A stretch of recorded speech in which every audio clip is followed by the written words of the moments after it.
ये मुश्किल वक्त में तुम्हारे काम आएगी। ऑर्थर यह लेने से इनकार करता है, लेकिन वो आदमी जबरदस्ती ये गन दे देता है और फिर ऑर्थर अपने घर के लिए निकल जाता है। वो बस में होता है तो उसके सामने एक बच्चा भी बैठा होता है।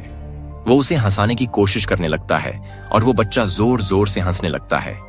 बच्चे की मदर को गुस्सा आ जाता है और वो उसे कहती हैं कि हटो, परेशान मत करो हमें, लेकिन इस बात पर ऑर्थर हंसने लगता है।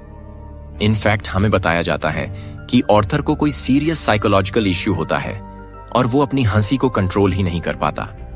उसे कहीं पर भी हंसी आ जाती है। वो बस में बैठी हुई उस लैडी को एक कार्ड देता है जिसमें उसकी डिजीज के बारे में सब कुछ लिखा होता है। वो घर आता है और अपनी मेडिसिन लेने लगता है।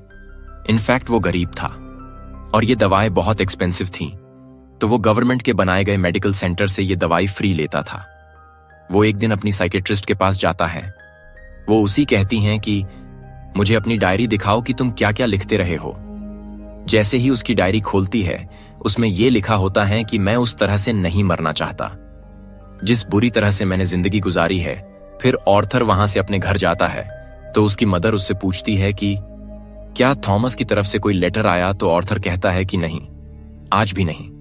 इनफैक्ट थॉमस इस मूवी में बहुत ज्यादा रिच बिजनेसमैन है और लोग उससे बहुत डरते हैं। उसकी माँ उसे कहती है कि अगर उसको हमारी हालत के बारे में पता चलेगा तो वह हमारी हेल्प जरूर करेगा। अगले दिन जब वो बाहर जाता है तो वापसी घर आते हुए रास्ते में एक सिंगर मदर मिलती है जिसके साथ एक छोटी सी बेटी भी होती है।